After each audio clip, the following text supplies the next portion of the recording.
ನಾವ್ ಹಿಂಗ್ ಕೇಳ್ತೇವಿ ಅನ್ನೋ ಕಾರಣಕ್ಕೋಸ್ಕರವೇ ಆ ಪರಮಾತ್ಮ ನಮಗ್ ಪ್ರತ್ಯಕ್ಷ ಆಗಲ್ಲ, ಅವರಿಗೆ ಪ್ರತ್ಯಕ್ಷ ಆಗ್ತಾನೆ. ತಿಮ್ಮಪ್ಪನ ದರ್ಶನಕ್ಕೆ ಹೋದ್ರೆ ಆ ತಿಮ್ಮಪ್ಪ ಸುಮ್ನೆ ದರ್ಶನ ಕೊಡ್ತಾನ? 4-5 ಗಂಟೆ ಅಲ್ಲಿ ಕೂಡಿ ಹಾಕ್ತಾನೆ, ತುಂಬಾ ಕಾಡಿಸ್ತಾನೆ ತಿಮ್ಮಪ್ಪ. ಅವನಿಗೂ ಹಂಗೆ ಆಯ್ತಂದು 8 ಗಂಟೆ ಕೂಡಿಸ್ಕೊಂಡನ್.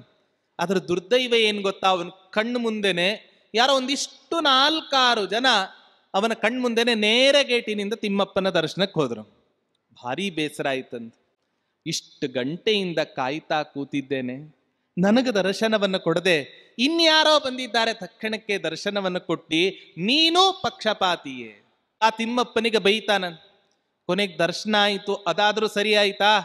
ಜರಗಂಡಿ ಅನ್ನೋದಲ್ಲೇ ಮುಗಿದು ಹೋಯ್ತಷ್ಟೇ ಅಲ್ಲಿ ದರ್ಶನ. ಬಂದ ಹೊರಗೆ, ರಾತ್ರಿ ಕನಸಲ್ಲಿ ತಿಮ್ಮಪ್ಪ ಬಂದ. ನೋಡಿ, ನಿನಗೇನ್ ನನ್ನ ದರ್ಶನಕ್ಕೆ ಬಾ ಅಂತ ನಾನು ಹೇಳಿದ್ನ? ನಾನೇನ್ ಬಾ ಅಂತ ಹೇಳಿಲ್ಲ, ಯಾಕೆ ಬಂದಿ ಅಂತ ಕೇಳ್ತಾರೆ. ಕೃಷ್ಣ ಪರಮಾತ್ಮ ನಮಗೆ ಹೇಳಬೇಕಾದ್ರೆ, ಜೀವನದಲ್ಲಿ ಜ್ಞಾನ ಪಡೆದುಕೊಳ್ಳಲಿಕ್ಕೆ ಏನೇನ್ ಉಪಾಯಗಳು ಅಂತ ಇದ್ದಾವೋ ಆ ಎಲ್ಲಾ ಉಪಾಯಗಳನ್ನೂ ಕೂಡ ನಾವು ಮಾಡಬೇಕಂತ. ಯಾಕೆ ಹೇಳಿ? ನಾವು ವಿದ್ಯೆಯನ್ನ ಕಲಿತ್ರೆ ಭಗವಂತನೂ ಕೂಡ ನಮ್ಮನ್ನ ತಾಯಿ ಅಂತ ರಕ್ಷಣೆ ಮಾಡ್ತಾನೆ. ನಾವು ಕೂಡ ಪುಟ್ಟ ಮಗುವಿನಂತೆ ಮಾರ್ಕೆಟಲ್ಲಿ ಹೋಗ್ಬೇಕಾದ್ರೆ ತಾಯಿ ಕೈಯನ್ನು ಹೆಂಗ್ ಬಿಡಿಸ್ಕೊಳ್ಳಿಕ್ ಪ್ರಯತ್ನ ಪಡ್ತೋ ಹಾಗೆ ನಾವು ಕೂಡ ನಮ್ಮ ಜೀವನದಲ್ಲಿ ಇದ್ದಾಗ ದೇವ್ರು ಹೇಳ್ತಾನೆ, ನಿನ್ ಕೈಯನ್ನು ನಾನು ಬಿಡಂಗಿಲ್ಲೋ ಬಿಡೋದಿಲ್ಲ ಅಂತ ಹೇಳ್ತಾ ಇರ್ತಾನೆ.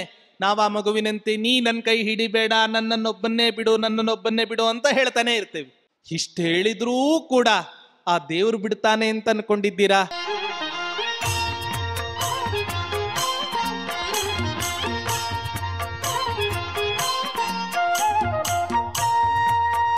ಯಾರು ಏನೂ ವರ ಕೇಳಂಗೆ ಇಲ್ವೋ ಅವ್ರ ಹತ್ರ ದೇವ್ರು ಬೇಡ ಅಂದ್ರೂ ಕೂಡ ಪ್ರತ್ಯಕ್ಷ ಆಗಿ ಏನ್ ಬೇಕು ವರ ಕೇಳು. ಪ್ರಹ್ಲಾದರಾಜರ ಹತ್ರ ಧ್ರುವ ಮಹಾರಾಜ್ ನನಗ್ ಬೇಡ ಅಂತ ಅವ್ರು ಹೇಳೋರು, ಇವನು ಮಾತ್ರ ವರ ಕೇಳು. ಅದೇ ನಮ್ಮ ಹತ್ರ ಪ್ರತ್ಯಕ್ಷ ಆಗ್ಬಾರ್ದಾ?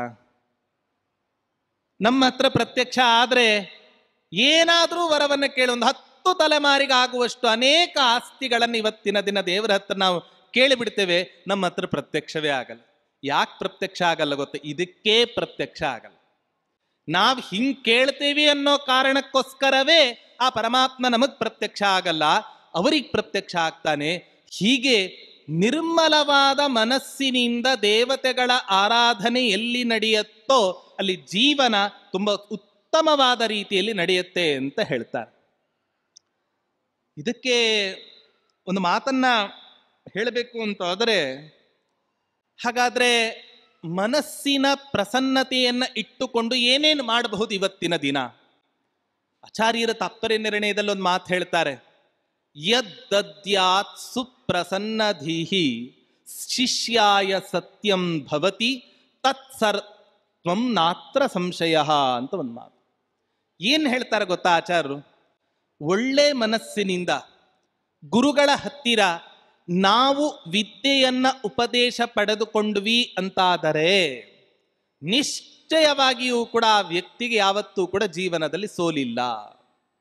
ಹಾಗಾದ್ರೆ ಗುರುಗಳು ಪ್ರಸನ್ನ ಮನಸ್ಕರಾಗಿ ಇವತ್ತಿನ ದಿನ ವಿದ್ಯೆಯನ್ನ ನಮಗೆ ಕೊಡಬೇಕು ಅಂತಾದರೆ ಗುರುಗಳ ಸೇವೆಯನ್ನ ನಿರ್ಮಲ ಮನಸ್ಸಿನಿಂದ ಮಾಡಬೇಕಂತೆ ಶಿಷ್ಯ.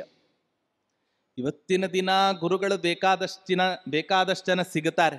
ಒಬ್ಬ ಸುಭಾಷಿತಕಾರ ಹೇಳ್ತಾನೆ, ಬಹವೋ ಗುರವಸ್ಸಂತಿ ಶಿಷ್ಯ ವಿತ್ತಾಪಹಾರಕಾಹ ವಿರಲಾ ಗುರವಸ್ಸಂತಿ ಶಿಷ್ಯ ಚಿತ್ತಾಪಹಾರಕ. ಜಗತ್ನಲ್ಲಿ ಗಲ್ಲಿಗೆ ಒಬ್ಬೊಬ್ರು ಗುರುಗಳು ಸಿಗುತ್ತಾರಂತ ಇವತ್ತಿನ ದಿನ. ಯಾಕೆ? ಶಿಷ್ಯರಲ್ಲಿ ಇದ್ದ ಸಂಪತ್ತನ್ನು ಹೆಂಗೆ ನಾವು ತೆಗೆದುಕೊಳ್ಳಬೇಕು ಅನ್ನೋ ದುರಾಲೋಚನೆಯಿಂದಲೇ ಇವತ್ತಿನ ದಿನ ಅವರೆಲ್ಲ ಗುರುಗಳಾಗಿರುತ್ತೆ. ಆದರೆ ಶಿಷ್ಯರ ಅಂತಃಕರಣವನ್ನ ಕದ್ದು ಶಿಷ್ಯರ ಉನ್ನತಿಯನ್ನ ಪ್ರಾರ್ಥಿಸಿ ಶಿಷ್ಯನ ಉದ್ಧಾರವನ್ನ ಬಯಸ್ತಕ್ಕಂಥ ಗುರುಗಳು ಅಂತ ಯಾರು ಇದ್ದಾರಲ್ವಾ, ಅವರು ಜಗತ್ತಿನಲ್ಲಿ ತುಂಬಾ ಬೆರಳೆಣಿಕೆ ಸಂಖ್ಯೆಯಲ್ಲಿದ್ದಾರೆ. ಆ ಬೆರಳೆಣಿಕೆ ಸಂಖ್ಯೆಯಲ್ಲಿ ಇರ್ತಕ್ಕಂಥ ಗುರುಗಳೇ ಇವತ್ತಿನ ದಿನ ಜಗದ್ಗುರು ಮಧ್ವಾಚಾರ್ಯರಾಗಬಹುದು, ಇವತ್ತಿನ ದಿನ ಆರಾಧನೆಯ ಮಹಾಪುರುಷರಾದ ವ್ಯಾಸತೀರ್ಥರಾಗಿರಬಹುದು ಅಥವಾ ರಾಘವೇಂದ್ರ ತೀರ್ಥರಾಗಿರಬಹುದು. ಇಂಥ ಮಹನೀಯ ಪುರುಷರು ಇವತ್ತಿನ ದಿನ ನಮ್ಮ ನಿಮ್ಮೆಲ್ಲರ ಪಾಮರರ ಉದ್ಧಾರಕ್ಕೋಸ್ಕರವೇ ಈ ಭೂಮಿಯಲ್ಲಿ ವಿಭೂತಿ ಭಗವಂತನ ವಿಶೇಷ ಅನುಗ್ರಹದಿಂದ ಅವತಾರವನ್ನು ಮಾಡಿ ನಮ್ಮ ಉದ್ಧಾರಕ್ಕೋಸ್ಕರ ಅವತಾರವನ್ನು ಮಾಡಿರ್ತಕ್ಕಂಥ ಮಹನೀಯರು ಇವರೆಲ್ಲರೂ ಕೂಡ. ಹಾಗಾಗಿ ಸತ್ವ ಸಂಶುದ್ಧಿ, ಮನಸ್ಸಿನ ಪ್ರಸನ್ನತೆಯನ್ನ ನಮ್ಮ ಜೀವನದಲ್ಲಿ ನಾವು ಸದಾ ಕಾಲ ನಾವು ಕಾಪಾಡಿಕೊಳ್ಳಬೇಕು ಅಂತ ಹೇಳುತ್ತೆ ನೋಡಿ ಶಾಸ್ತ್ರ. ಹಾಗಾದ್ರೆ ಮನಸ್ಸಿನ ಪ್ರಸನ್ನತೆಯನ್ನು ಸಂಪಾದಿಸಿಕೊಳ್ಳುವ ಬಗೆ ಹೇಗೆ ಅಂತ ಹೇಳಿದ್ರೆ ಅದಕ್ಕೂ ಕೂಡ ಶಾಸ್ತ್ರ ಉತ್ತರವನ್ನು ಕೊಡುತ್ತೆ. ಮೊದಲಿಗೆ ಗುರುಗಳ ಹತ್ರ ಹೋಗಿ ಅನೇಕ ರೀತಿಯಾದ ಪಾಠಗಳನ್ನು ಕೇಳು, ಗುರು ಸೇವೆಯನ್ನ ಮಾಡು, ತಂದೆ ತಾಯಂದಿರ ಸೇವೆಯನ್ನ ಮಾಡು. ನಿಜವಾಗಲೂ ಕೂಡ ಇವತ್ತಿನ ದಿನ ನಮ್ಮ ಕಣ್ಣಿಗೆ ಕಾಣಿಸುವಂಥ ದೇವರು ಯಾರು ಅಂತ ಹೇಳಿದ್ರೆ ನಮ್ಮ ಹೆತ್ತ ತಂದೆ ತಾಯಿಗಳು ಅಂತ ಹೇಳಿದ್ರೆ ತಪ್ಪಾಗ್ಲಿಕ್ಕೆ ಇಲ್ಲ. ಒಬ್ಬ ಭಕ್ತ ಇರ್ತಾನೆ, ತಿಮ್ಮಪ್ಪನ ದರ್ಶನ ಮಾಡಬೇಕು ಅಂತ ಹೇಳಿ ತಿರುಪತಿಗೆ ಹೋಗ್ತಾನ. ಮನೆಯಲ್ಲೋ ವೃದ್ಧರಾದ ತಂದೆ ತಾಯಿಗಳು. ಈ ವೃದ್ಧರಾದ ತಂದೆ ತಾಯಿಗಳನ್ನ ಬಿಟ್ಟು ತಿರುಪತಿ ತಿಮ್ಮಪ್ಪನ ದರ್ಶನಕ್ಕೆ ಅಂತ ಹೋಗ್ತಾನಂತೆ ತಿರುಮಲಕ್ಕೆ. ಹೋದಾಗ ತಿಮ್ಮಪ್ಪನ ದರ್ಶನಕ್ಕೆ ಹೋದ್ರೆ ಆ ತಿಮ್ಮಪ್ಪ ಸುಮ್ಮನೆ ದರ್ಶನ ಕೊಡ್ತಾನ? 4-5 ಗಂಟೆ ಅಲ್ಲಿ ಕೂಡಿ ಹಾಕ್ತಾನೆ, ಅವ್ರಿವ್ರ ಮಧ್ಯೆ ಇರ್ಬೇಕಾಗತ್ತೆ, ತುಂಬಾ ಕಾಡಿಸ್ತಾನೆ ತಿಮ್ಮಪ್ಪ. ಅವನಿಗೂ ಹಂಗೆ ಆಯ್ತಂದು 8 ಗಂಟೆ ಕೂಡಿಸ್ಕೊಂಡನ್. ಅದ್ರ ದುರ್ದೈವ ಏನ್ ಗೊತ್ತಾ, ಅವನ ಕಣ್ಣು ಮುಂದೆನೆ ಯಾರೋ ಒಂದಿಷ್ಟು 4-6 ಜನ ಅವನ ಕಣ್ಮುಂದೆನೆ ನೇರ ಗೇಟಿನಿಂದ ತಿಮ್ಮಪ್ಪನ ದರ್ಶನಕ್ಕೆ ಹೋದ್ರು. ಭಾರಿ ಬೇಸರ ಆಯ್ತಂತ. ಇಷ್ಟು ಗಂಟೆಯಿಂದ ಕಾಯ್ತಾ ಕೂತಿದ್ದೇನೆ, ನನಗೆ ದರ್ಶನವನ್ನು ಕೊಡದೆ ಇನ್ಯಾರೋ ಬಂದಿದ್ದಾರೆ ತಕ್ಷಣಕ್ಕೆ ದರ್ಶನವನ್ನು ಕೊಟ್ಟಿ, ನೀನು ಪಕ್ಷಪಾತಿಯೇ, ನಮ್ಮ ಅಪ್ಪ ಅಮ್ಮನ ಬಿಟ್ಟು ಬಂದಿದ್ದೇನೆ ನಿನ್ನ ದರ್ಶನಕ್ಕೋಸ್ಕರ ಅಂತ ಬೇರೆ ಹೇಳಿ ಆ ತಿಮ್ಮಪ್ಪನಿಗೆ ಬೈತಾನ. ಕೊನೆಗೆ ದರ್ಶನ ಆಯಿತು, ಅದಾದ್ರೂ ಸರಿ ಆಯ್ತಾ? ಜರಗಂಡಿ ಅನ್ನೋದಲ್ಲೇ ಮುಗಿದೋಯ್ತಷ್ಟೇ ಅಲ್ಲಿ ದರ್ಶನ. ಬಂದ ಹೊರಗೆ ರಾತ್ರಿ ಕನಸಲ್ಲಿ ತಿಮ್ಮಪ್ಪ ಬಂದ ನೋಡಿ, ನಿನಗೇನ್ ನನ್ನ ದರ್ಶನಕ್ಕೆ ಬಾ ಅಂತ ನಾನು ಹೇಳಿದ್ನ? ನಾನೇನ್ ಬಾ ಅಂತ ಹೇಳಿಲ್ಲ, ಯಾಕೆ ಬಂದಿ ಅಂತ ಕೇಳ್ತಾರೆ. ಕಣ್ಣಿಗೆ ಕಾಣಿಸ್ತಕ್ಕಂಥ ದೇವತೆಗಳನ್ನ, ನಿನ್ನ ಮನೆಯಲ್ಲಿ ವೃದ್ಧರಾದ ತಂದೆ ತಾಯಿಗಳನ್ನ ಬಿಟ್ಟು, ದೇವತೆಗಳನ್ನ ಬಿಟ್ಟು ನನ್ನ ದರ್ಶನಕ್ಕೋಸ್ಕರ ನೀನು ಬಂದಿದ್ದೀಯಾ ಅಂತ ಹೇಳಿದ್ರೆ ಇದನ್ನ ನಾನು ಒಪ್ಪಲಿಕ್ಕೆ ಸಾಧ್ಯನಾ? ನಿನಗ್ಯಾರು ಬಾ ಅಂತ ಹೇಳಿತ್ತು? ಆಗ ಎಚ್ಚರ ಆಗತ್ತೆ ಆ ಭೂಪನಿ. ಹಾಗಾಗಿ ಏನ್ ಮಾಡಬೇಕು? ತಂದೆ ತಾಯಂದಿರ ಸೇವೆಯನ್ನ ನಿರ್ಮಲವಾದ ಮನಸ್ಸಿನಿಂದ ನಾವು ಮಾಡಿದೆವು ಅಂತಾದರೆ, ಯಾವ ಒಬ್ಬ ಮಗ ತನ್ನ ಹೆತ್ತ ತಂದೆಯ ಪಾದವನ್ನ ಪ್ರತಿನಿತ್ಯ ಮುಟ್ಟುತ್ತಾನೋ, ಮುಟ್ಟಿ ನಮಸ್ಕಾರ ಮಾಡ್ತಾನೋ, ಆ ವ್ಯಕ್ತಿಗೆ ಸಂಪತ್ತಿನ ಬರ ಜೀವನದಲ್ಲಿ ಯಾವತ್ತೂ ಕೂಡ ಉಂಟಾಗೋದಿಲ್ಲ. ಯಾವ ಮಗ ತನ್ನ ಹೆತ್ತ ತಾಯಿಯ ಪಾದಗಳನ್ನು ಪ್ರತಿನಿತ್ಯ ಮುಟ್ಟಿ ನಮಸ್ಕಾರ ಮಾಡ್ತಾನೋ ಆ ವ್ಯಕ್ತಿಗೆ ಯಾವತ್ತೂ ಕೂಡ ಅಕಾಲ ಮರಣ ಆಗಲಿ ಅಥವಾ ಇನ್ಯಾವುದೇ ರೀತಿಯಾದಂತಹ ಸಮಸ್ಯೆಗಳಾಗಲಿ ಜೀವನದಲ್ಲಿ ಯಾವತ್ತೂ ಕೂಡ ಬರಂಗಿಲ್ಲ. ಹಾಗಾಗಿ ನಿರ್ಮಲವಾದ ಮನಸ್ಸಿನಿಂದ ನಾವು ಸೇವೆಯನ್ನ ಮಾಡಬೇಕು, ಭಗವಂತನ ಆರಾಧನೆಯನ್ನ ಮಾಡಬೇಕು. ಆಗ ನಿಶ್ಚಯವಾಗಿಯೂ ಕೂಡ ಹರಿಗುರುಗಳು ನಮಗೆ ಅನುಗ್ರಹವನ್ನು ಮಾಡುತ್ತಾರೆ. ಹಾಗಾಗಿ ಇಂಥ ನಿರ್ಮಲವಾದ ಮನಸ್ಸನ್ನ ಸಂಪಾದನೆ ಮಾಡಬೇಕು ಅಂತಾದರೆ ಅನೇಕ ಗುರುಗಳನ್ನು ಆಶ್ರಯಿಸಿ ವಿದ್ಯೆಯನ್ನು ಪಡಿಬೇಕು. ಅಷ್ಟೇ ಅಲ್ಲ, ಸೇವೆಯನ್ನ ಮಾಡಬೇಕು. ನಾವು ನಮ್ಮ ಜೀವನದಲ್ಲಿ ಒಂದು ಸ್ವಲ್ಪ ಆದರೂ ಕೂಡ ಸತ್ಕರ್ಮಾನುಷ್ಠಾನವನ್ನು ಮಾಡ್ತಾ ಇರಬೇಕು. ನಮ್ದೆಲ್ಲ ಪರಿಸ್ಥಿತಿ ಹೆಂಗಿದೆ ಗೊತ್ತಾ? ಯಾವುದು ಧರ್ಮ ಯಾವುದು ಅಧರ್ಮ ಅನ್ನೋದು ತುಂಬಾ ಚೆನ್ನಾಗಿ ಗೊತ್ತಿದೆ ನಮಗೆ. ಜಾನಾಮಿ ಧರ್ಮಂ ನಚಮೇ ಪ್ರವೃತ್ತಿ. ಧರ್ಮ ಯಾವುದು ಅಂತ ನಮಗೆ ಗೊತ್ತಿದೆ, ಆದರೆ ಧರ್ಮವನ್ನ ಮಾಡಲಿಕ್ಕೆ ನಮಗೆ ಮನಸ್ಸಾಗ್ತಾ ಇಲ್ಲ. ಇನ್ನೂ ವಿಶೇಷ ಏನು ಗೊತ್ತಾ? ಜಾನಾಮ್ಯ ಧರ್ಮಂ ನಚಮೇ ನಿವೃತ್ತಿ. ಧರ್ಮಕ್ಕಿಂತಲೂ ಅಧರ್ಮ ಯಾವುದು ಅಂತ ಇನ್ನೂ ತುಂಬಾ ಚೆನ್ನಾಗಿ ಗೊತ್ತಿದೆ ಅಂತೆ, ಆದ್ರೆ ಆ ಕೆಟ್ಟ ಕೆಲಸವನ್ನ ಮಾಡದೇ ಇರ್ಲಿಕ್ಕೆ ಇವತ್ತಿನ ದಿನ ನಮಗೆ ಸಾಧ್ಯ ಆಗ್ತಾ ಇಲ್ಲ. ಇಷ್ಟು ದ್ವಂದ್ವದಲ್ಲಿ, ಇಷ್ಟು ತೋಳಲಾಟದಲ್ಲಿ ನಾವು ಇದ್ರೆ ಹೇಗ್ ತಾನೇ ನಮಗೆ ನಿರ್ಮಲವಾದ ಮನಸ್ಸು ಬರಲಿಕ್ಕೆ ಸಾಧ್ಯ? ಆಲೋಚನೆಯನ್ನ ಮಾಡಿ. ಹಾಗಾಗಿ ಉತ್ತಮವಾದ ಕನಿಷ್ಠ ಮಟ್ಟದ, ಇದೇ ಕೃಷ್ಣ ಪರಮಾತ್ಮನೇ ಗೀತೆಯಲ್ಲಿ ಅರ್ಜುನನನ್ನು ಕುರಿತು ಹೇಳಲಿಲ್ವಾ? ಸ್ವಲ್ಪಮಪ್ಯಸ್ಯ ಧರ್ಮಸ್ಯ ತ್ರಾಯತೆ ಮಹತೋ ಭಯಾತ್ ಅನ್ನೋ ಕೃಷ್ಣ ಪರಮಾತ್ಮನ ಮಾತಿನಂತೆ ನಮ್ಮ ಜೀವನದಲ್ಲಿ ಅನುಷ್ಠಾನ ಮಾಡತಕ್ಕಂಥ ಸ್ವಲ್ಪ ಧರ್ಮವೂ ಕೂಡ ನಮ್ಮ ಜೀವನದಲ್ಲಿ ಬರತಕ್ಕಂಥ ದೊಡ್ಡ ಆಪತ್ತುಗಳಿಂದ ನಮ್ಮನ್ನು ಪರಿಹಾರ ಮಾಡುತ್ತೆ.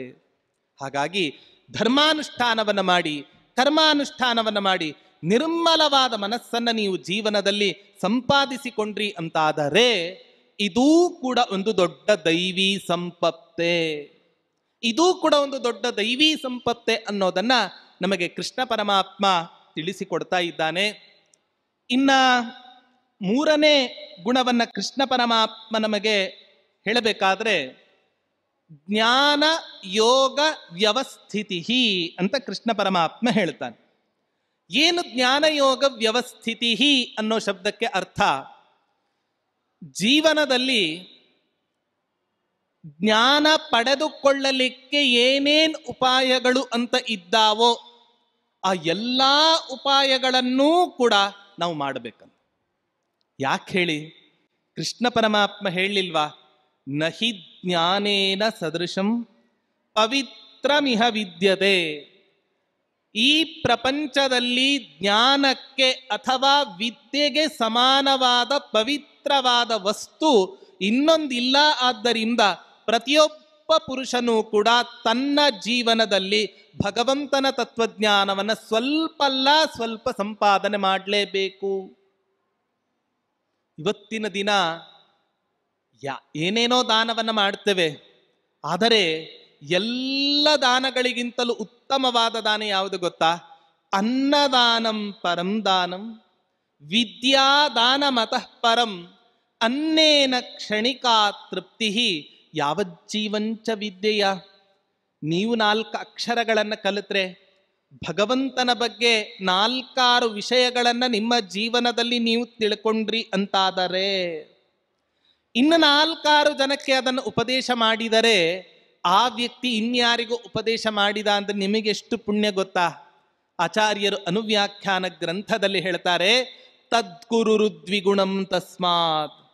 ಯಾವ ಶಿಷ್ಯನಿಗೆ ನೀವು ಪಾಠ ಮಾಡಿರ್ತೀರೋ ಆ ಶಿಷ್ಯ 4 ಜನ ಶಿಷ್ಯರಿಗೆ ಪಾಠ ಮಾಡಿದರೆ ಆ ವ್ಯಕ್ತಿ ಎಷ್ಟು ಪುಣ್ಯವನ್ನ ಗಳಿಸ್ತಾನೋ ಅದರ 2 ಪಟ್ಟು ಪುಣ್ಯ ಏನೂ ಕೆಲಸ ಮಾಡದೆ ಅನಾಯಾಸವಾಗಿ ಕೇವಲ ಶಿಷ್ಯ ಪಾಠ ಮಾಡಿದ್ದಕ್ಕೆ ಅವನಿಗಿಂತಲೂ 2 ಪಟ್ಟು ಪುಣ್ಯ ಅವನಿಗೆ ಕಲಿಸಿದ ಗುರುವಿಗೆ ಬರುತ್ತೆ. ಹಾಗ ಜೀವನದಲ್ಲಿ ಅತ್ಯಂತ ಶ್ರೇಷ್ಠವಾದ ಒಂದು ವೃತ್ತಿ ಅಂತ ಹೇಳಿದ್ರೆ ಯಾವುದು ಗೊತ್ತಾ? ನನ್ನ ಪ್ರಕಾರ ಅಧ್ಯಾಪಕ ವೃತ್ತಿ ಅಥವಾ ಶಿಷ್ಯರಿಗೆ ಪಾಠವನ್ನು ಹೇಳ್ತಕ್ಕಂಥ ಯಾವ ಒಂದು ವೃತ್ತಿ ಇದೆ, ಈ ವೃತ್ತಿಗೆ ಸಮಾನವಾದ ವೃತ್ತಿ ಇನ್ನೊಂದು ಪ್ರಪಂಚದಲ್ಲಿ ಯಾವುದೂ ಕೂಡ ಇಲ್ಲ. ಒಬ್ಬ ಸುಭಾಷಿತಕಾರ ಹೇಳ್ತಾನೆ, ನಾವು ಜೀವನದಲ್ಲಿ ವಿದ್ಯೆಯನ್ನ ಕಲಿತ್ರೆ ಏನೇನ್ ಆಗಬಹುದು ನಮ್ಮ ಜೀವನದಲ್ಲಿ ಅಂತ ಹೇಳಿದ್ರೆ ಎಷ್ಟು ಸೊಗಸಾಗಿ ಆ ಸುಭಾಷಿತಕಾರ ನಮಗೆ ತಿಳಿಸಿಕೊಡ್ತಾನೆ ಅಂತ ಹೇಳಿದ್ರೆ, ಮಾತೇವ ರಕ್ಷತಿ ಪಿತೇವ ಹಿತೆ ನಿಯುಂಕ್ತೆ ಕಾಂತೇವ ಚಾಭಿರಮಯತ್ಯಪನೀಯ ಖೇದಂ ಲಕ್ಷ್ಮೀಂ ತನೋತಿ ವಿತನೋತಿ ಚ ದಿಕ್ಷು ಕೀರ್ತಿಂ ಕಿಂ ಕಿಂ ನ ಸಾಧಯತಿ ಕಲ್ಪಲತೇವ ವಿದ್ಯಾ. ವಿದ್ಯೆಯನ್ನು ಕಲಿತ್ವಿ ಅಂತ ಹೇಳಿದ್ರೆ ಕಲ್ಪವೃಕ್ಷವನ್ನೇ ನಮ್ಮ ಮನೆಯಲ್ಲಿ ನೆಟ್ಟಾಗೆ ಅಂತ ಹೇಳ್ತಾರೆ. ಏನ್ ತಾನೇ ಕೊಡ್ಲಿಕ್ಕೆ ಸಾಧ್ಯ ಇಲ್ಲ ಕೇಳಿ. ನಾವು ನಮ್ಮ ಜೀವನದಲ್ಲಿ ಉತ್ತಮವಾದ ವಿದ್ಯೆಯನ್ನು ನಾವು ಸಂಪಾದನೆ ಮಾಡಿದ್ವಿ ಅಂತ ಹೇಳಿದ್ರೆ ಯಾರಿಗೆ ಏನ್ ತಾನೇ ಕೊಡ್ಲಿಕ್ಕೆ ಸಾಧ್ಯ ಇಲ್ಲ. ಯಾಕೆ? ಕಲಿತ ವಿದ್ಯೆ ಏನೇನ್ ಮಾಡತ್ತೆ? ಮಾತೇವ ರಕ್ಷತಿ ಪಿತೇವ ಹಿತೆ ನಿಯುಂಕ್ತೆ. ತಾಯಿಯಂತೆ ರಕ್ಷಣೆ ಮಾಡುತ್ತೆ ವಿದ್ಯೆ. ತಾಯಿ ಮಗುವನ್ನು ಹೆಂಗೆಲ್ಲ ರಕ್ಷಣೆ ಮಾಡ್ತಾಳೆ ನಿಮಗೆ ಗೊತ್ತಿದೆ ಅಲ್ವಾ? ತಾಯಿ ತನ್ನ ಮಗು ಹುಟ್ಟತ್ತೆ, ಮಗು ಹುಟ್ಟಿದಾಗ ಪುಟ್ಟ ಮಗುವನ್ನ ಎಲ್ಲೋ ಮಾರ್ಕೆಟಲ್ಲಿ ಕರ್ಕೊಂಡು ಹೋಗಬೇಕಾದ್ರೆ ಆ ಮಗುವನ್ನು ಹೆಂಗ್ ರಕ್ಷಣೆ ಮಾಡ್ತಾಳೆ? ಗಟ್ಟಿಯಾಗ ಆ ಮಗುವಿನ ಕೈಯನ್ನು ಹಿಡ್ಕೊಂಡು ರಕ್ಷಣೆ ಮಾಡಿಕೊಂಡು ತನ್ನ ಮನೆಗೆ ವಾಪಸ್ ಕರ್ಕೊಂಡು ಬರ್ತಾಳೋ ಇಲ್ವೋ? ಆದ್ರೆ ಆ ಮಗುವಿಗೆ ಈ ಪ್ರಪಂಚ ಹೊಸ್ತು. ತಾಯಿ ಕೈಯನ್ನು ಬಿಡಿಸ್ಕೊಳ್ಳಿಕ್ಕೆ ಪ್ರಯತ್ನ ಪಡ್ತಾನೇ ಇರತ್ತೆ. ಆದ್ರೆ ತಾಯಿಗೆ ಈ ಪ್ರಪಂಚ ನಗಣ್ಯ. ಯಾಕೆ? ಮಗು ಅನ್ನೋ ಪ್ರಪಂಚದ ಮುಂದೆ ಈ ಪ್ರಪಂಚ ಏನೂ ಕೂಡ ಅಲ್ವೇ ಅಲ್ಲ. ಹಾಗಾಗಿ ಇದನ್ನ ಇನ್ನೊಂದು ಸಲ ಬೇಕಾದರೂ ಕೂಡ ನೋಡಬಹುದು, ಆದ್ರೆ ಈ ಮಗುವನ್ನು ಮಾತ್ರ ಬಿಡ್ಲಿಕ್ಕೆ ಸಾಧ್ಯ ಇಲ್ಲ ಅಂತ ಹೇಳಿ ಆ ಮಗುವಿನ ಕೈಯನ್ನು ಗಟ್ಟಿಯಾಗಿ ಹಿಡ್ಕೊಂಡು ತನ್ನ ಮನೆಗೆ ಕರ್ಕೊಂಡು ಬರ್ತಾಳೆ. ಹಾಗಾಗಿ ಮಾತೇವ ರಕ್ಷತಿ, ತಾಯಿ ತನ್ನ ಹೊಟ್ಟೆಯಲ್ಲಿ ಪ್ರಸವಿಸಿದ ಹುಟ್ಟಿದ ಮಗುವನ್ನ ಯಾವ ರೀತಿಯಾಗಿ ಜವಾಬ್ದಾರಿಯುತವಾಗಿ ರಕ್ಷಣೆ ಮಾಡ್ತಾಳೋ ಹಾಗೆ ಕಲಿತ ವಿದ್ಯೆಯೂ ಕೂಡ ನಮ್ಮನ್ನ ತಾಯಿಯಂತೆ ರಕ್ಷಣೆ ಮಾಡುತ್ತೆ. ನಾವು ವಿದ್ಯೆಯನ್ನ ಕಲಿತ್ರೆ ಭಗವಂತನೂ ಕೂಡ ನಮ್ಮನ್ನ ತಾಯಿಯಂತೆ ರಕ್ಷಣೆ ಮಾಡ್ತಾನೆ. ತುಂಬಾ ಕರುಣಾಸಾಗರ ಈ ಪರಮಾತ್ಮ. ನಾವು ಕೂಡ ಪುಟ್ಟ ಮಗುವಿನಂತೆ ಮಾರ್ಕೆಟಲ್ಲಿ ಹೋಗ್ಬೇಕಾದ್ರೆ ತಾಯಿ ಕೈಯನ್ನು ಹೆಂಗ್ ಬಿಡಿಸ್ಕೊಳ್ಳಿಕ್ ಪ್ರಯತ್ನ ಪಡ್ತೋ ಹಾಗೆ ನಾವು ಕೂಡ ನಮ್ಮ ಜೀವನದಲ್ಲಿ ಇದ್ದಾಗ ದೇವ್ರು ಹೇಳ್ತಾನೆ, ನಿನ್ ಕೈಯನ್ನು ನಾನು ಬಿಡಂಗಿಲ್ಲೋ ಬಿಡೋದಿಲ್ಲ ಅಂತ ಹೇಳ್ತಾ ಇರ್ತಾನೆ. ನಾವು ಆ ಮಗುವಿನಂತೆ ನೀ ನನ್ನ ಕೈ ಹಿಡಿಬೇಡ, ನನ್ನನ್ನೊಬ್ಬನ್ನೇ ಬಿಡು ಅಂತ ಹೇಳ್ತಾನೆ ಇರ್ತೇವೆ. ಇಷ್ಟು ಹೇಳಿದ್ರೂ ಕೂಡ ಆ ದೇವ್ರು ಬಿಡ್ತಾನೆ ಅಂತ ಅನ್ಕೊಂಡಿದ್ದೀರಾ? ಇಲ್ಲ. ಹೆತ್ತ ತಾಯಿ ತನ್ನ ಮಗುವನ್ನ ಯಾವ ರೀತಿಯಾಗಿ ಬಿಡೋದಿಲ್ವೋ ಹಾಗೆ ನಮ್ಮನ್ನ ರಕ್ಷಣೆ ಮಾಡ್ತಕ್ಕಂಥ ನಮ್ಮನ್ನ ಹುಟ್ಟಿಸಿದ ಪರಮಾತ್ಮನೂ ಕೂಡ ಯಾವತ್ತೂ ಕೂಡ ನಮ್ಮನ್ನ ಕೈ ಬಿಡದೆ ನಮ್ಮನ್ನ ಸದಾಕಾಲ ರಕ್ಷಣೆ ಮಾಡ್ತಾನೆ ಅಂತ ಹೇಳಿದ್ರೆ ಪರಮಾತ್ಮನಿಗಿಂತ ರಕ್ಷಕನಾದ ಒಂದು ವಸ್ತು ಈ ಪ್ರಪಂಚದಲ್ಲಿ ಇದೆನಾ? ಮಾತೇವ ರಕ್ಷತಿ ಪಿತೇವ ಹಿತೇ ನಿಯುಂಕ್ತೆ. ಅಪ್ಪ ಏನ್ ಮಾಡ್ತಾನೆ? ಮಗ ಇದ್ರೆ ಆ ಮಗನನ್ನ ಒಳ್ಳೆ ಕೆಲಸದಲ್ಲೇ ತನ್ನ ಮಗನನ್ನ ನಿಯೋಜನೆ ಮಾಡ್ತಾನಂತೆ. ಒಳ್ಳೆ ಕೆಲಸವನ್ನೇ ಮಾಡ್ಲಿಕ್ಕೆ ಪ್ರೇರೇಪಣೆಯನ್ನು ಮಾಡ್ತಾನೆ. ನೀವು ವಿದ್ಯೆಯನ್ನು ಕಲೀರಿ, ಅವಾಗ ಯಾವುದು ಸರಿ ಯಾವುದು ತಪ್ಪು ಅನ್ನೋದನ್ನ ವಿವೇಚನೆ ಮಾಡಿ ವಿಚಾರ ಮಾಡಿ ನಿಮಗೆ ಯಾವುದು ತಪ್ಪೋ ಅದನ್ನು ಬಿಟ್ಟು ಸರಿಯಾದ ಮಾರ್ಗದಲ್ಲಿ ನೀವು ಹೋಗ್ತೀರಿ ಅಂತಾದ್ರೆ ಪಿತೇವ ಹಿತೇ ನಿಯುಂಕ್ತೆ. ತಾಯಿಯಂತೆ ರಕ್ಷಣೆ ಮಾಡುತ್ತೆ, ತಂದೆಯಂತೆ ಒಳ್ಳೆ ಕೆಲಸದಲ್ಲೇ ಪ್ರೇರಣೆಯನ್ನು ಮಾಡುತ್ತೆ. ಅಷ್ಟೇ ಅಲ್ಲ, ಕಾಂತೇವ ಚಾಭಿರಮಯತ್ಯಪನೀಯ ಖೇದಂ. ಜೀವನದಲ್ಲಿ ಮದುವೆ ಆಗಬೇಕು ಅಂತ ಹೇಳುತ್ತೆ ಶಾಸ್ತ್ರ. ಯಾಕೆ ಮದುವೆ ಆಗಬೇಕು? ಜೀವನದಲ್ಲಿ ಅನೇಕ ರೀತಿಯಾದ ದುಃಖಗಳು ಬರ್ತವೆ. ಈ ಎಲ್ಲ ರೀತಿ ದುಃಖಗಳನ್ನು ಕೂಡ ಕಟ್ಕೊಂಡಿರೋ ಹೆಂಡತಿ ಹತ್ರ ಹೇಳಿದರೆ ಒಂದಿಷ್ಟು ಸಮಾಧಾನ ಆಗತ್ತೆ, ಆ ದುಃಖ ಪರಿಹಾರ ಆಗತ್ತೆ ಅನ್ನೋದಕ್ಕೋಸ್ಕರ.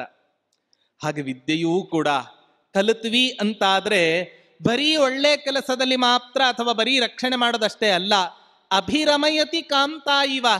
ಒಬ್ಬ ಹೆಂಡತಿ ತನ್ನ ಗಂಡನಿಗೆ ಯಾವ್ಯಾವ ರೀತಿ ಸುಖವನ್ನ ಕೊಡಲಿಕ್ಕೆ ಸಾಧ್ಯವೋ ಅದೇ ರೀತಿ ಎಲ್ಲ ರೀತಿಯಾದ ಸುಖವನ್ನು ಕೂಡ ಕೊಡುತ್ತೆ. ಯಾವುದು ಅಂತ ಹೇಳಿದ್ರೆ ಅದು ಕಲಿತಂತಹ ವಿದ್ಯೆ. ಅಷ್ಟೇ ಅಲ್ಲ, ಲಕ್ಷ್ಮೀಂ ತನೋತಿ ವಿತನೋತಿ ಚ ದಿಕ್ಷು ಕೀರ್ತಿಂ. ವಿದ್ಯೆಯನ್ನು ಕಲಿತವನಿಗೆ ವಿದ್ವಾನ್ ಸರ್ವತ್ರ ಪೂಜ್ಯತೆ ಅಲ್ವಾ? ಸ್ವದೇಶೇ ಪೂಜ್ಯತೆ ರಾಜ, ವಿದ್ವಾನ್ ಸರ್ವತ್ರ ಪೂಜ್ಯತೆ ಅಂತ ಒಬ್ಬ ಸುಭಾಷಿತಕಾರ ಹೇಳ್ತಾನೆ. ಒಬ್ಬ ವಿದ್ವಾಂಸನಾದ ಒಬ್ಬ ವಿದ್ಯಾವಂತನಾದ ಅಂತ ಹೇಳಿದ್ರೆ ಎಲ್ಲಿ ಹೋದ್ರೂ ಕೂಡ ಆ ವ್ಯಕ್ತಿಗೆ ಗೌರವ ಅನ್ನೋದು ಸಿಗತ್ತೆ ಅಂತ ಹೇಳ್ತಾನೆ. ಹಾಗಾಗಿ ಲಕ್ಷ್ಮೀಂ ತನೋತಿ ವಿತನೋತಿ ಚ ದಿಕ್ಷು ಕೀರ್ತಿಂ. ಜೀವನದಲ್ಲಿ ಏನ್ ತಾನೇ ಬೇಕಿದಕ್ಕಿಂತ ನಮಗೆ ದುಡ್ಡು ಸಿಗತ್ತೆ, ಕೀರ್ತಿ ಸಿಗತ್ತೆ, ತಾಯಿಯಂತೆ ರಕ್ಷಣೆ ಮಾಡುತ್ತೆ, ಹೆಂಡತಿಯಂತೆ ದುಃಖವನ್ನ ಪರಿಹಾರ ಮಾಡುತ್ತೆ, ತಂದೆಯಂತೆ ಒಳ್ಳೆ ಕೆಲಸದಲ್ಲಿ ಪ್ರೇರಣೆಯನ್ನು ಮಾಡುತ್ತೆ ಅಂತ ಹೇಳಿದ್ರೆ ಕಲ್ಪವೃಕ್ಷಕ್ಕೆ ಸಮಾನವಾದ ಈ ವಿದ್ಯೆಯನ್ನ ಕಲಿಯದೇ ಇರೋವನೇ ಇವತ್ತಿನ ದಿನ ಮೂರ್ಖ. ಹಾಗಾದ್ರೆ ಯಾವ ವಿದ್ಯೆಯನ್ನು ಕಲಿಬೇಕು ಅಂತ ಹೇಳಿದ್ರೆ ಉಪನಿಷತ್ತು ನಮಗೆ ಹೇಳುತ್ತೆ, ಅಧ್ಯಾತ್ಮ ವಿದ್ಯಾ ವಿದ್ಯಾನಾಂ. ಯಾವ ವಿದ್ಯೆಯನ್ನ ಕಲಿತ್ರೆ ನನ್ನ ಹೊಟ್ಟೆಯ ಹಸಿವು ಹೋಗತ್ತೋ ಆ ವಿದ್ಯೆಯನ್ನು ಕಲಿಯೋದು ಮಾತ್ರ ಅಲ್ಲ. ಆ ವಿದ್ಯೆಯನ್ನು ಕಲಿತ್ರೆ ಕೇವಲ ಹೊಟ್ಟೆ ಹಸಿವು ಮಾತ್ರ ಇವತ್ತಿನ ದಿನ ನಿಮಗೆ ಪರಿಹಾರ ಆಗಬಹುದು. ಆದ್ರೆ ಈ ಸಂಸಾರದ ಬಂಧ ನಿಮಗೆ ಪರಿಹಾರ ಆಗಬೇಕು, ಅಥವಾ ಈ ಸಂಸಾರದಲ್ಲಿ ಅನುಭವಿಸ್ತಕ್ಕಂಥ ದುಃಖಗಳು ಪರಿಹಾರ ಆಗಬೇಕು ಅಂತ ಹೇಳಿದ್ರೆ ನಾವು ನಮ್ಮ ಜೀವನದಲ್ಲಿ ಕಲಿಯಬೇಕಾದ ವಿದ್ಯೆ ಯಾವುದು ಅಂತ ಹೇಳಿದ್ರೆ ಅಧ್ಯಾತ್ಮ ವಿದ್ಯೆಯನ್ನು ಕಲಿಬೇಕು. ಅಧ್ಯಾತ್ಮ ವಿದ್ಯಾ ವಿದ್ಯಾನಾಂ. ಅಧ್ಯಾತ್ಮ ವಿದ್ಯೆಯನ್ನ ಬೋಧಿಸ್ತಕ್ಕಂಥ ಗ್ರಂಥಗಳು ಇವತ್ತಿನ ದಿನ ಯಾವುದಿಲ್ಲ ಇವತ್ತಿನ ದಿನ? ಮಹಾಭಾರತ ನೋಡಿ, ರಾಮಾಯಣ ನೋಡಿ, ಶ್ರೀಮದ್ ಭಾಗವತ ಗ್ರಂಥವನ್ನ ನೋಡಿ. ಆ ಒಂದೊಂದು ಗ್ರಂಥದಲ್ಲಿ ಬರತಕ್ಕಂಥ ಒಂದೊಂದು ಸಂದೇಶಗಳನ್ನು ನಮ್ಮ ಜೀವನದಲ್ಲಿ ನಾವು ಅಳವಡಿಸಿಕೊಂಡ್ರೆ ಸಾಕು, ಅದೇ ನಾವು ಇವತ್ತಿನ ದಿನ ಅಧ್ಯಾತ್ಮದ ಹಿನ್ನೆಲೆಯಲ್ಲಿ ನಾವು ಎತ್ತರಕ್ಕೆ ಏರ್ಬಿಡ್ತೇವೆ. ನಾವು ನಮ್ಮ ಮಕ್ಕಳಿಗೆ ರಜೆಯಲ್ಲೆಲ್ಲ ಏನ್ ಮಾಡಬೇಕು ಅಂತ ಹೇಳಿದ್ರೆ ಅಲ್ಲಿ ಇಲ್ಲಿ ಏನೇನೋ ಕಳಿಸೋದಕ್ಕಿಂತಲೂ ಕೂಡ ಶಿಬಿರಗಳಿಗೆ ಕಳಿಸ್ಬೇಕು, ಅಥವಾ ರಾಮಾಯಣದ ಕಥೆಗಳನ್ನು ಹೇಳಬೇಕು. ಹಿಂದಿನ ಕಾಲದಲ್ಲಿ ಅಜ್ಜ ಅಜ್ಜಿ ಎಲ್ಲರೂ ಕೂಡ ಮನೆಯಲ್ಲೇ ಇರ್ತಿದ್ರು, ಮೊಮ್ಮಕ್ಕಳು ತುಂಬಾ ಚೆನ್ನಾಗಿ ಬೆಳೀತಾ ಇದ್ರು.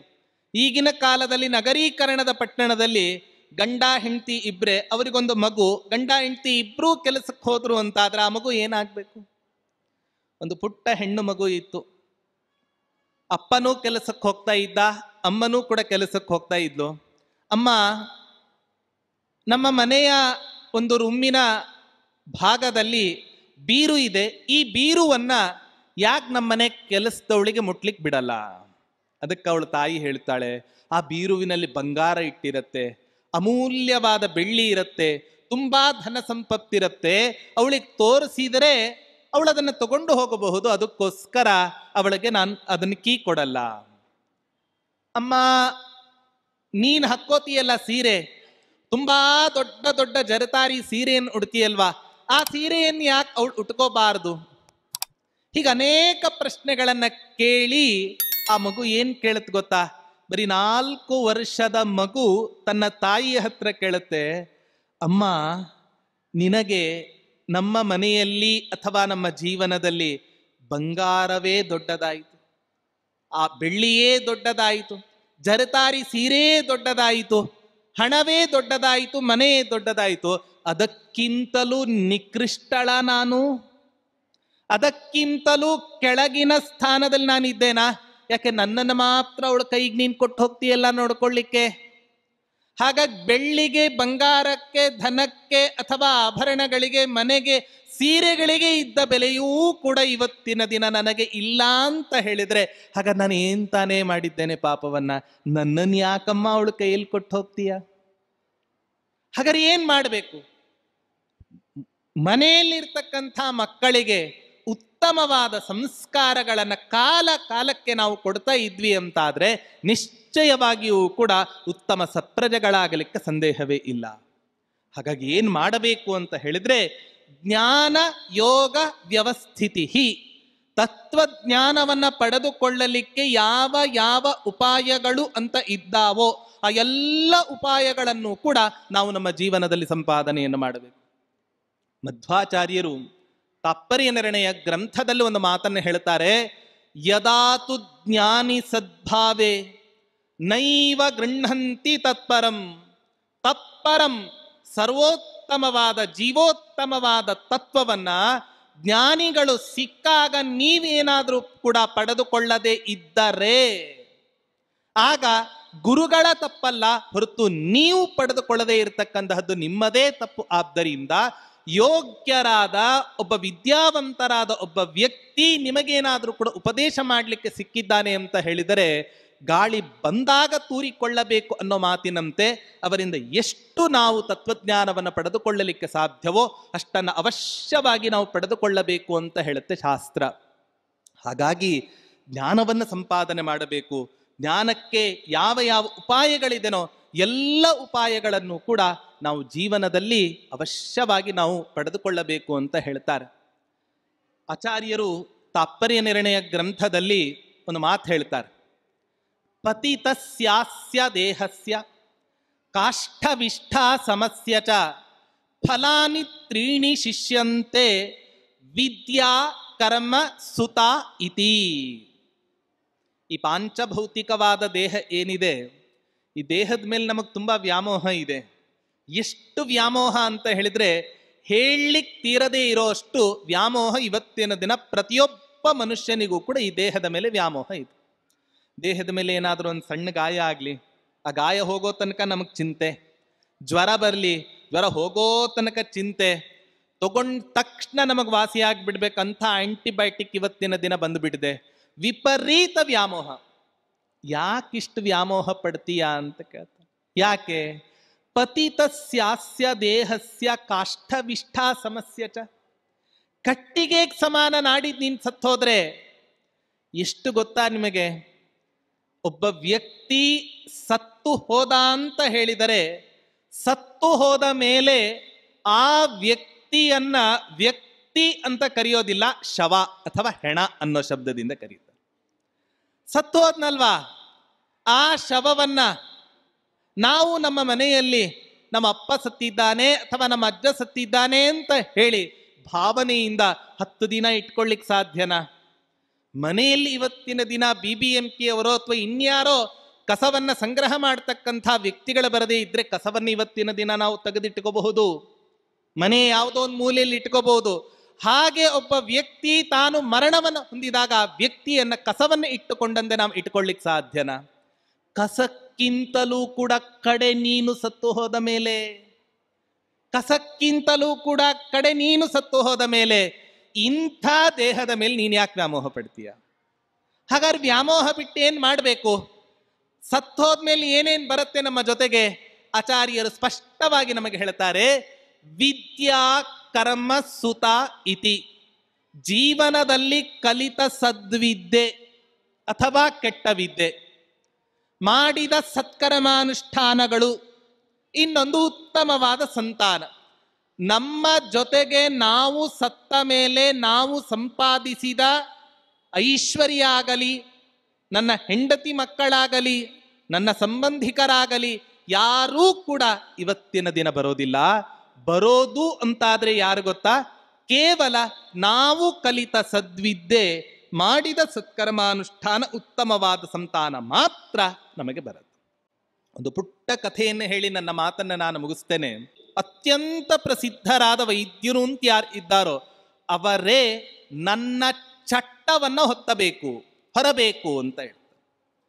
ಎರಡನೇದು ಹೇಳ್ತಾನೆ, ನಾನು ಸಂಪಾದಿಸಿದ ಯಾವ ಸಂಪತ್ತಿದೆ ನನ್ನ ಹೆಣ ಹಿಂದೆ ಇದೆ, ನನ್ನ ಹೆಣದ ಮುಂದೆ ಅದನ್ನು ಚೆಲ್ತಾ ಬರಬೇಕು ಅಂತ ಹೇಳ್ತಾನೆ. ಮೂರನೇದೇನು ಗೊತ್ತಾ? ನಾನು ಸತ್ತ ಮೇಲೆ ನನ್ನನ್ನ ಈ ಭೂಮಿಯಲ್ಲಿ ನೀವು ಉಳಬೇಕಾದ್ರೆ ನನ್ನ ಎರಡೂ ಕೈಯನ್ನೂ ಕೂಡ ಎಲ್ಲ ಜನರಿಗೂ ಕೂಡ ಕಾಣುವಂತೆ ನೀವು ನನ್ನನ್ನು ಉಳಬೇಕು. ಯಾಕೆ ಅಂತ ಕೇಳ್ತಾರೆ ಅಲೆಕ್ಸಾಂಡರ್ ಹತ್ರ. ಅದಕ್ಕೆ ಹೇಳ್ತಾನೆ, ಜಗತ್ತಿನಲ್ಲಿ ಆಯುಷ್ಯ ಮುಗೀತು ಅಂತಾದರೆ ಈ ಜಗತ್ತಿನಲ್ಲಿ ಎಷ್ಟೇ ಪ್ರಸಿದ್ಧನಾದ ವೈದ್ಯನಿದ್ದರೂ ಕೂಡ ಆ ವೈದ್ಯ ನಿಮ್ಮ ಪ್ರಾಣವನ್ನ ಬದುಕಿಸಲಾರ ಅನ್ನೋ ಸತ್ಯ ಈ ಜಗತ್ತಿನಲ್ಲಿರೋ ಜನರಿಗೆ ತೋರಿಸ್ಬೇಕಾಗಿದೆ. ಅದಕ್ಕೋಸ್ಕರ ಜಗತ್ತಿನಲ್ಲಿ ಪ್ರಸಿದ್ಧರಾದ ವೈದ್ಯರೇ ನನ್ನ ಚಟ್ಟವನ್ನು ಹೊರಬೇಕು. ದುಡ್ಡು ಯಾಕೆ ಚೆಲ್ಲಬೇಕು ಅಂತ ಹೇಳಿದೆ? ಅವರಿಗೆಲ್ರಿಗೂ ಗೊತ್ತಾಗಬೇಕು. ಏನಪ್ಪ ಅಂತ ಹೇಳಿದ್ರೆ, ಸಂಪಾದನೆ ಮಾಡಿದ ದುಡ್ಡು ಬದುಕಿದ್ದಾಗ ಮಾತ್ರ ಪ್ರಯೋಜನಕ್ಕೆ ಬರುತ್ತೆ, ಸತ್ತ ಮೇಲೆ ಯಾವ ಪ್ರಯೋಜನಕ್ಕೂ ಕೂಡ ಬರಲ್ಲ ಅನ್ನೋದನ್ನು ತಿಳಿಸೋದಕ್ಕೋಸ್ಕರ ಆ ನನ್ನ ಹೆಣದ ಮುಂದೆ ಆ ಸಂಪತ್ತನ್ನು ಚೆಲ್ಲಬೇಕು. ಹೌದು, ಇದೇನೋ ಎರಡು ಸರಿ, ನಿನ್ನನ್ನು ಹೂಳಬೇಕಾದ್ರೆ ಭೂಮಿಯಲ್ಲಿ ಎರಡೂ ಕೈ ಯಾಕೆ ಮೇಲ್ ಮಾಡಿ ಹೂಳಬೇಕು ಅಂತ ಕೇಳಿದ್ದನು. ಅದಕ್ಕೆ ಅಲೆಕ್ಸಾಂಡರ್ನಂಥ ಒಬ್ಬ ವ್ಯಕ್ತಿ ಹೇಳ್ತಾನೆ, ಬರಬೇಕಾದ್ರೂ ಕೂಡ ಖಾಲಿ ಕೈಯಿಂದ ಬಂದಿದ್ದೆ, ಹೋಗಬೇಕಾದ್ರೂ ಕೂಡ ಖಾಲಿ ಕೈಯಿಂದ ಹೋಗಿದ್ದೇನೆ, ನೀವು ಹೀಗೆ ಹೋಗ್ತೀರಿ ಅನ್ನೋ ಸತ್ಯವನ್ನ ಈ ಪ್ರಪಂಚದಲ್ಲಿರ್ತಕ್ಕಂಥ ಪ್ರತಿಯೊಬ್ಬ ವ್ಯಕ್ತಿಗಳಿಗೂ ಕೂಡ ನಾನು ಅರ್ಥ ಮಾಡಿಸಬೇಕು ಅನ್ನೋ ಕಾರಣಕ್ಕೋಸ್ಕರ ಬರೀ ಕೈಯನ್ನ ಎಲ್ಲ ಜನರಿಗೂ ಕೂಡ ಕಾಣಿಸುವಂತೆ ಇಡೀ ಅಂತ ದಾಸರಾಯರು ಹೇಳಲಿಲ್ವಾ? ಇದೇ ಸತ್ಯವನ್ನೇ ನಮಗ್ ದಾಸರಾಯರು ಹೇಳಲಿಲ್ವಾ? ಡಿಂಭದೊಳಗಿರುವೋ ಜೀವ ಕಂಭ ಸೂತ್ರದ ಬೊಂಬೆಯಂತೆ, ಎಂದಿಗಾದರೊಂದು ದಿನ ಸಾವು ತಪ್ಪದೋ, ಹುಟ್ಟುತ್ತೇನು ತರಲಿಲ್ಲ, ಸಾಯುತ್ತೇನು ಒಯ್ಯಲಿಲ್ಲ, ಸುಟ್ಟು ಸುಟ್ಟು ಸುಣ್ಣದ ಹರಳು ಆಯುತಿದೇಹ ಅಂತ ದಾಸರಾಯರು ಹೇಳಲಿಲ್ವಾ? ಹಾಗಾಗಿ ಜೀವನದಲ್ಲಿ ಬದುಕಿದ್ದಾಗ ನಾವು ಏನ್ ಅನ್ಕೋಬೇಕು ಅಂತ ಹೇಳಿದ್ರೆ, ಭಗವಂತ, ಇಡೀ ಪ್ರಪಂಚ ಭಗವಂತನ ಮನೆ, ಈ ಪ್ರಪಂಚದ ಭಗವಂತನ ಮನೆಯಲ್ಲಿ ನಾವೆಲ್ಲರೂ ಕೂಡ ಬಾಡಿಗೆದಾರರಾಗಿದ್ದೇವೆ. ಅವನಿಗೆ ರೆಂಟ್ ಕೊಡಬೇಕು. ಏನ್ ರೆಂಟ್ ಕೊಡಬೇಕು ಅಂತ ಹೇಳಿದ್ರೆ ದುಡ್ಡು ಗಿಡ್ಡು ಎಲ್ಲ ಕೇಳಂಗಿಲ್ಲ. ಅವನೇನ್ ಕೇಳ್ತಾನೆ ಗೊತ್ತಾ? ನೀನ್ ತತ್ವಜ್ಞಾನ ಸಂಪಾದನೆ ಮಾಡು, ನನ್ನಲ್ಲಿ ಭಕ್ತಿಯನ್ನು ಮಾಡು, ಇದೇ ದೊಡ್ಡ ರೆಂಟು. ಹೀಗೆ ಪರಮಾತ್ಮನ ಕಾರುಣ್ಯವನ್ನು ಎಷ್ಟು ವರ್ಣನೆ ಮಾಡಿದರೂ ಕೂಡ ಕಡಿಮೆಗೆ.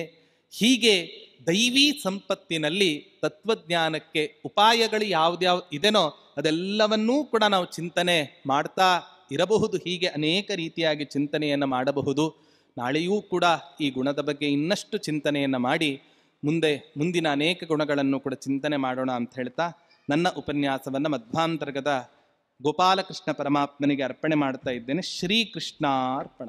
ಇವರಿಗೆ ಶ್ರೀಕೃಷ್ಣ ಮಠದ ಪರವಾಗಿ ಹಾಗೂ ಎಲ್ಲ ಕೇಳುಗರ ಪರವಾಗಿ ತುಂಬ ಹೃದಯದ ಧನ್ಯವಾದಗಳನ್ನು.